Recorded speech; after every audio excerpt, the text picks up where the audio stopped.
Hey everybody, it is time for a hydrangea update, starting with these right here. These are the hydrangea trees that we had planted bare root this spring. Now that means that they were just kind of sticks with roots, no soil at all. We planted them and we had to wait for those roots to develop. So they're a good sized tree, but they're still a little bit young. These are also the trees that I had taken the hedge trimmer to at the first sign of buds. And so I hacked them right back down and I didn't know if they get flowers or not. Well, I think this answers my question. They are loaded with flowers. So I'm really glad that I did trim them back, because had I not used that hedge trimmer, they probably would have twice as many blooms on them, and they would be twice as heavy. And if we had rain or wind, that weight would probably break some branches. So as they are right now, they're holding up really well. These young trees just need one more year before those branches are going to be strong enough to be able to hold up to kind of regular conditions. So we did that this year. Next year, they're going to be absolutely fine. I am going to give these a prune in the fall, give them a nice little shape, so that way, whatever the new growth is next year is going to be absolutely perfect. Now, I do have some other hydrangea experiments that I want to show you, and I want to give you a little tour of all the different hydrangeas, because they are in bloom right now and they look absolutely gorgeous. So probably the best place to start a tour of hydrangeas is here in the avenue of hydrangeas along the driveway, because we have a lot of different varieties in here. So I'm going to give you a little walkthrough of these, and then I'll take you inside to show you any of the ones that I might have missed, or maybe how they might look a little different at different times. So let me get started right here. So here we have the little quickfire. So this is the dwarf version of the quickfire, and as the name suggests, they do start turning color ahead of all the other ones. Has a little bit more of a lace cap flower compared to some of the other Panicle varieties, and like the quickfire, it maintains a really nice tidy shape. So you can see it's a much more compact variety than some of the other Panicles. And then this one over here, this is the strawberry sundae. So this is a more compact version of the vanilla strawberry, and you can see it is starting to blush. It'll get a really nice pink color. It's one of the more popular ones, that and vanilla strawberry. We have some quickfires that haven't quite bloomed yet. Then there's some, I think those are ruby over there.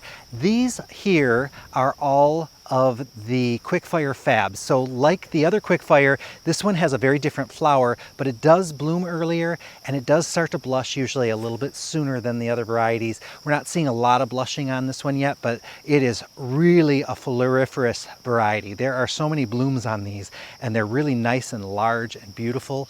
Here we have the Diamond Rouge. Now the Diamond Rouge has a flower that might be a little bit more comparable to the quickfire. It's a little more lacy, but it's huge. The flowers are huge and the plants get really large. I have another one farther down that's really impressive. Now these are all limelights. Limelights are varieties that do come into flower later than the other varieties, and they do tend to stay more of that lime color, but this is the standard. This is the one that, you know, everybody has loved for years, but it is nice to see how it compares to some of the other varieties like this one here. This is the Bobo. This is the one that stays nice and short, but look at the flower coverage on that. This was really crazy, and you can see it starts opening and then it just keeps sending up more blooms as well. So these flower heads just get bigger and bigger as time goes on, and this is about the full size. It doesn't get a whole lot bigger than this. It usually taps out at about 3 feet.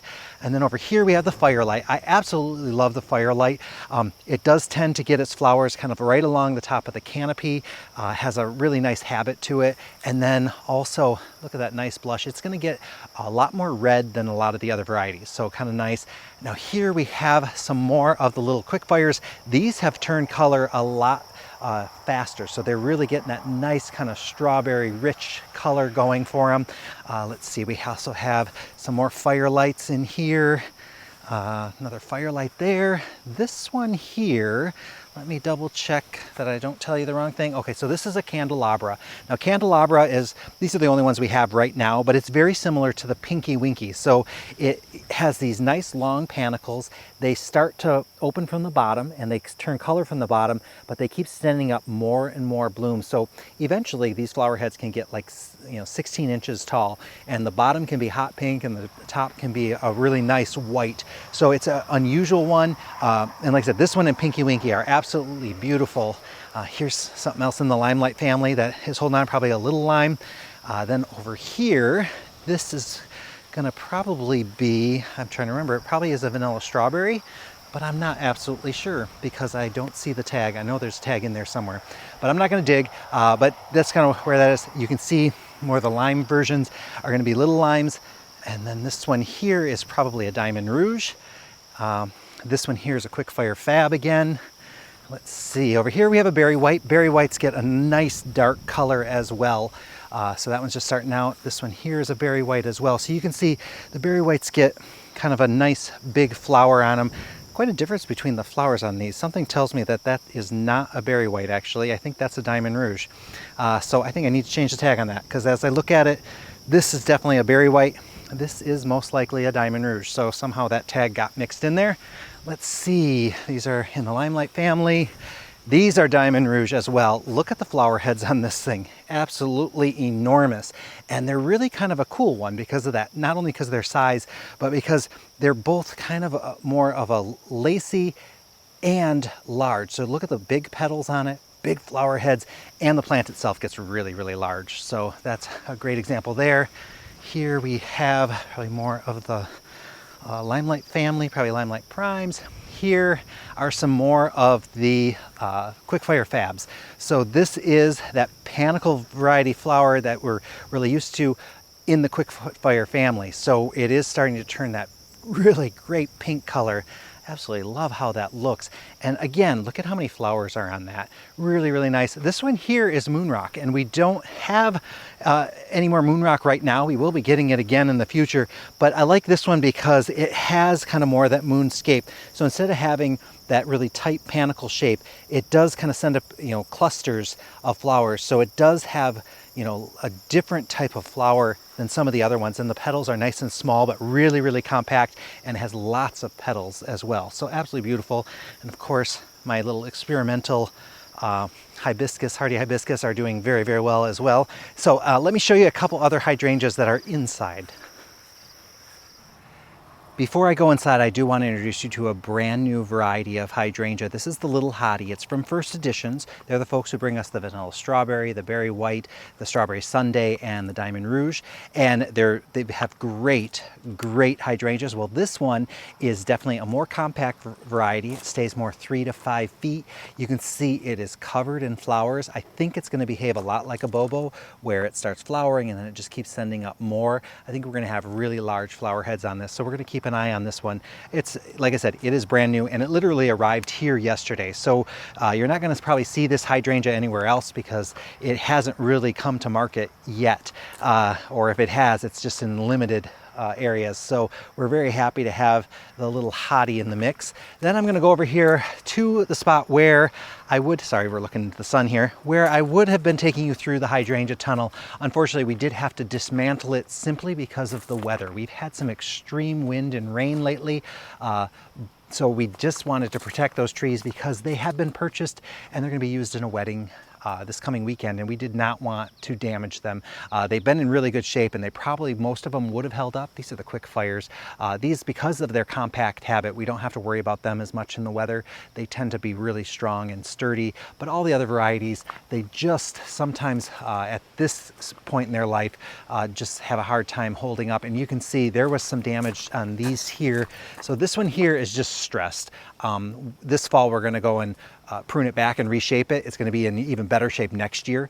Those branches are going to be stronger and it's going to be able to hold up. This one here did lose some branches. So not only did it lose a branch here, this one's going to have to be trimmed back. There's not much left there. And it's really painful when that happens, when you have these beautiful flower heads. So this one's looking a little disheveled, but it is going to bounce back next year. That's the great thing about hydrangeas, is that they have a really good resiliency to stuff that's going on around them. They can respond pretty well, and the rest of the hydrangeas are looking good. Again, we're having a lot of wind, so a lot of the hydrangeas kind of been knocked around. I do want to show you this one here though. I've already showed you some of the Quickfire Fabs. So this is what they normally look like. But remember, I did take one where I had cut down all the other branches except for, I think I left 2 or 3 of them. Well, over time, some of the other branches got kind of beat up and broken, so I ended up with only 1. Well, let me show you. I want you to just look at that one. This is what that one has become, and it is absolutely enormous. So it has a really strong stem, and let me see if I can kind of give you more of a wide shot here. Just let's see if I can get even wider than that. There we go. So, I mean, it is really, really huge. This is probably one of the largest hydrangea flower heads I've seen, and it's still growing, so it's still sending up more blooms. It's absolutely incredible. So when we look at that one next to the others, now in my garden I probably would lean towards kind of having more flowers rather than one big one, but it's so exciting to know that my experiment is working. So I'm going to kind of pop back over here. It's just so great to see, and I'm glad to know that that does work. So if you were really looking to get giant flower heads, maybe you were wanting to dry them for something or use them in some kind of arrangement, this is a great way to get a huge flower head off of these. So let me switch it back to normal, and then we're going to go over here. Here is another example of the Diamond Rouge. And so again, this actually, the Diamond Rouge naturally gets about the size of my little experimental quick fire. So it's really incredible. I showed you some of the Bobos before, and you can see just how big those flower heads are getting on those. It's really an incredible plant. We have a bunch more here. I do want to show you the Firelight tidbit, because it is a little bit more unusual in the sense that it is the dwarf version of the Firelight. So like the Firelight, it keeps its flowers more on the canopy, but this is a more compact, smaller variety or version of that same thing. It is going to turn that beautiful, rich red color as well. So this is another great one if you have smaller space. You don't want to have that large hydrangea going in there. We have the colorful ones there. I will also show you the Pinky Winky. Now these here are just kind of starting. So you can see the Pinky Winky has this really kind of pointed kind of cone. The flowers start at the bottom and they just work their way up, and these tend to continue growing. So eventually the flower heads often get like 16 inches. They get really, really large, and they also start to color from the bottom. So you'll start seeing hot pink appearing, and it'll gradually work its way up. So you'll have pink at the bottom and then that white at the top. So just a really, really exciting plant as well. And then these are kind of the limelights. So the limelights inside are ahead of the ones outside. So you can see limelights in that whole family, whether it's little lime, limelight, limelight punch, tend to have a little bit more of that lime colored flower rather than the creamy white. And then we can kind of see though that they will start to blush. So the limelight family is kind of the most popular. It's just a beautiful plant as well. Same thing goes for the limelight prime. This one's going to be a little bit more compact, just really beautiful. And then the little limes. So here in the greenhouse, they do tend to open up a little sooner. They tend to change color a little sooner. The only problem with the hydrangeas that we have in the inside the greenhouse is that they are a little pampered. So when they do get out in the weather, they can, now a lot of these have really strong stems because they've been outside for most of the season, but they can kind of slump a little bit, and that's normal. You can always trim them back if you need to, but if they slump, don't worry. When you prune them off in the fall, when they bounce back in the spring, they're going to look really great. And then we have more of the little quick fires over here. So I don't know, I just wanted to show you kind of all of these different hydrangea options.